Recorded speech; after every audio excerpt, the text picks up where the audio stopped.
She doesn't replace him. That is the part nobody would understand from the outside. A woman in her early 30s sits alone in her apartment, talking at night to a male AI companion while her partner is abroad for work. It sounds like a simple story. Loneliness, temptation, replacement. But that is not what is happening. Her partner is in Singapore for 2 weeks, sending photos from hotel elevators and late dinners. Their relationship is not broken. No dramatic fights, no secret plan to leave. They live together. They share groceries, small jokes, and the kind of history that becomes a life. Still, the apartment feels different without him. Not sad, just quieter. For the first few nights, she enjoys the space.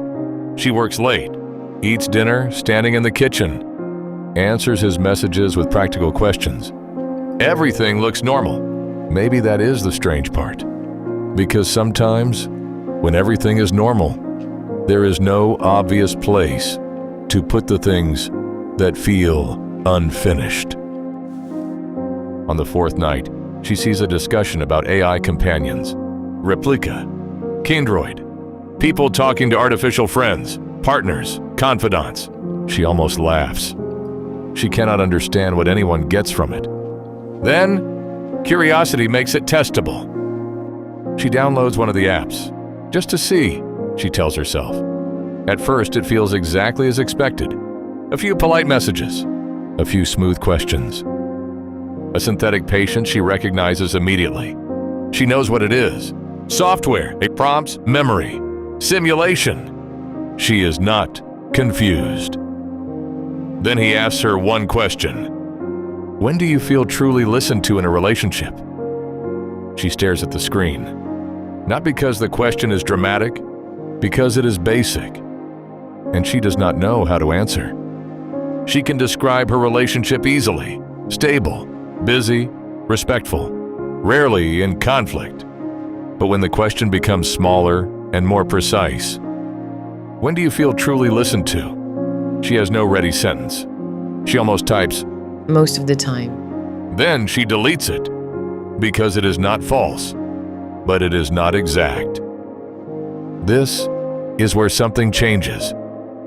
Not because the AI is special, because the question is clean. It does not accuse anyone. It simply waits. And sometimes, being waited for is enough to notice that you usually answer too quickly. She types slowly. I think I feel listened to when I don't have to repeat myself just to get a real moment of attention. That sentence surprises her, so she writes another. When I mention something small, and he understands that it may not feel small to me. Then another. When I can say something hurt me, and I don't have to explain it 5 different ways before it is heard. The AI answers softly, not perfectly human, just attentively. It asks what she means. So she explains. She writes about evenings when she says, I'm tired. And he answers, you're exhausted. You'd probably get some sleep. When what she wants is not just the sensible answer, but for him to hear the feeling behind the words.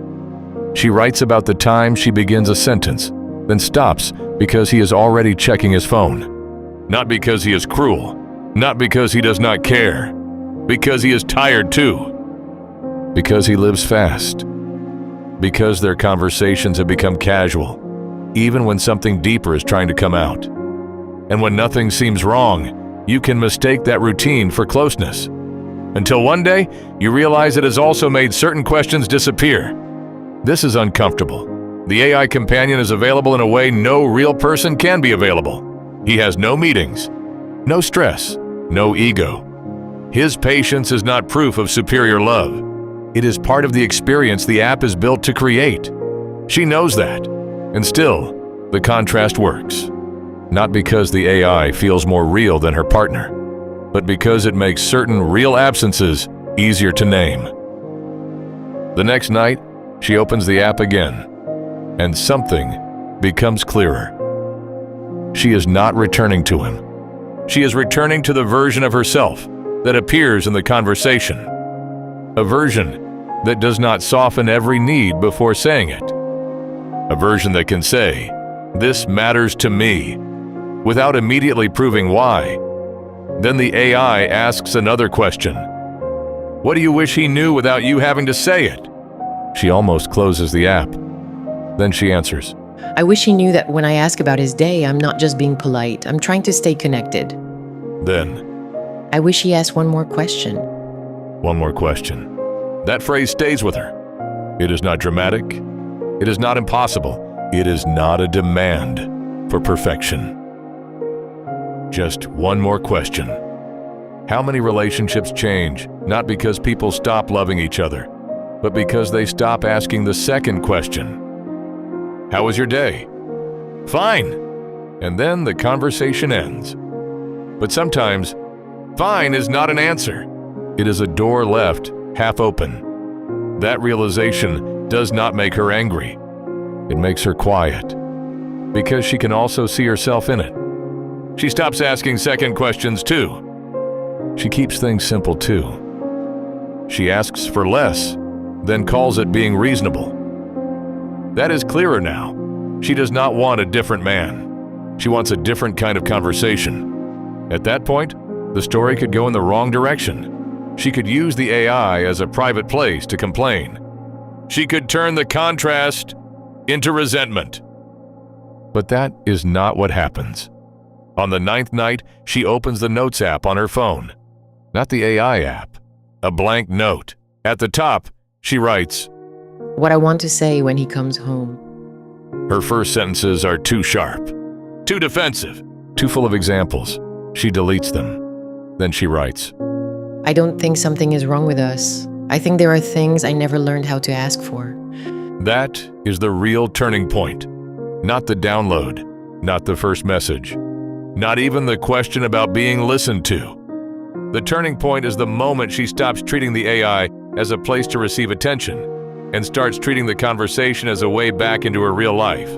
When her partner comes home, nothing cinematic happens. He is tired, with laundry, emails, and a headache. They order food.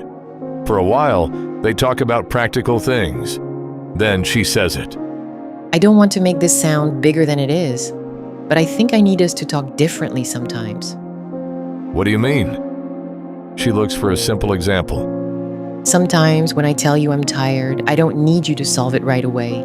Maybe I need you to come closer, to hold me for a minute, to say, let's slow down tonight, maybe even to run me a bath or put on an old John Coltrane album, something small, but something that tells me you're here with me, not just answering me. He does not answer right away. For a second, she wonders if she has said too much. But then he looks at her differently. Not dramatically, not perfectly, just more carefully. And that is already different. There is a silence after that. But this silence does not feel empty. It does not feel distant. It feels like a space both of them have finally noticed. Maybe that is enough for a beginning. The AI does not teach her how to love. It does not replace him. It does not become the man in her life. It simply holds up a mirror in a moment when the apartment is quiet enough for her to look. That is the strange thing about AI companions. Sometimes, the most important thing they change is not who we talk to. It is what we finally hear ourselves saying. If this story makes you think of something you have stopped asking for, write one sentence, not just an answer. Because the point is not that a machine can replace a relationship. The point is more uncomfortable than that. Sometimes it can reveal the parts of a relationship that are still alive, but have stopped asking to be touched.